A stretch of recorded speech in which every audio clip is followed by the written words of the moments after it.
Orang Jawa dimanapun berada, dia punya simbolisasi ketokohan yang menjadi cermin dalam tindakan kehidupan dia sehari-hari. Tokoh-tokoh simbolis itu ada yang nyata dan ada yang tidak nyata, tetapi itu diugemi, dipegang teguh. Siapa saja tokoh-tokoh itu? Audio Jungle. Audio Jungle. Assalamualaikum warahmatullahi wabarakatuh. Salam kaya no bintang. Yang pertama, orang Jawa simbolisasinya adalah simbolisasi dari tokoh-tokoh yang sudah ada lama. Satu, banyak orang Jawa dalam hidupnya menjalankan keteladanan-keteladanan yang diberikan oleh tokoh yang dapat dipercaya oleh dia dan bisa dijalankan dan dia yakin dengan tokoh itu. Yang pertama, nabi-nabi.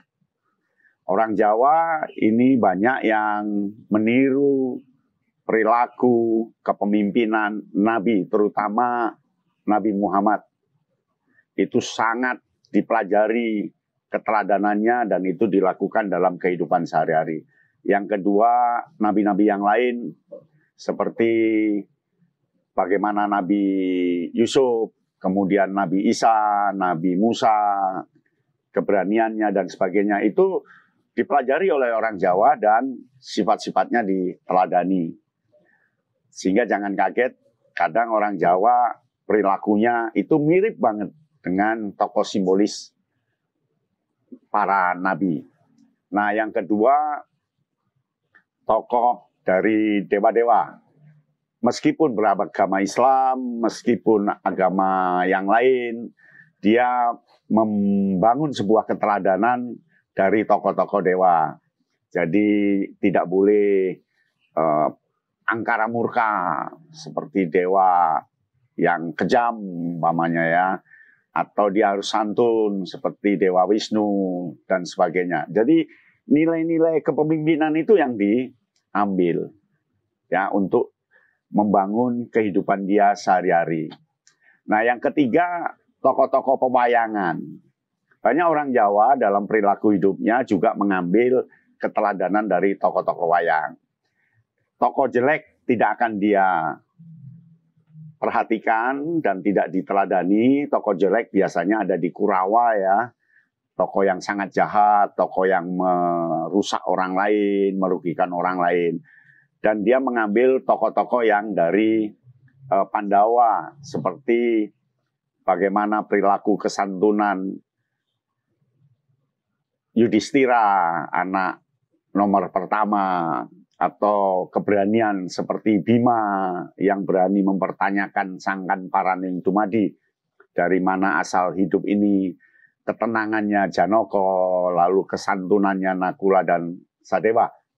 Itu menjadi keteladanan di samping tokoh-tokoh wayang yang lain seperti Krishna, seperti Baladewa, dan tokoh-tokoh yang lain, Anoman, Gatotkaca. Itu simbolisasi keteladanannya kadang diserap oleh orang Jawa untuk perilaku keseharian dalam mencari kehidupan, dalam bertani, beternak, nelayan, dan sebagainya.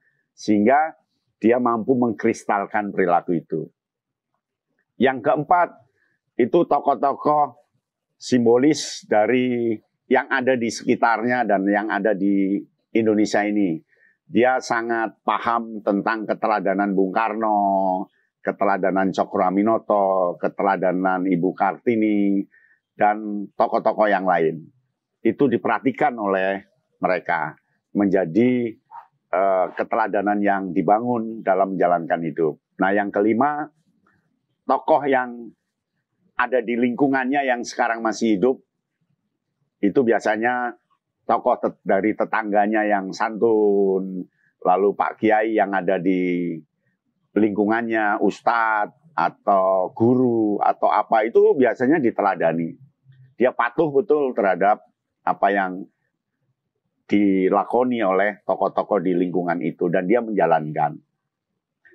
Mengapa seperti itu? Karena orang Jawa itu sifatnya aman, nyaman, dan tenang dari ilmu yang sudah diperoleh lebih dahulu dari orang Jawa itu.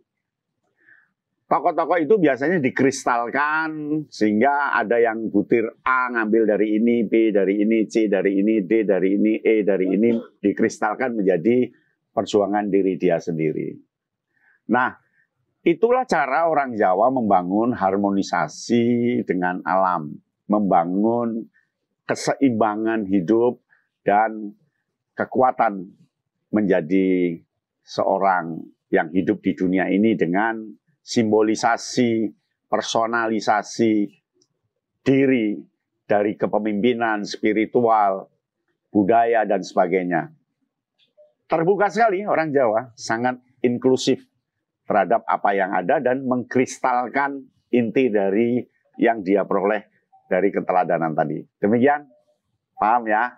Salam KNA Bintang. Audio Jungle. Audio Jungle.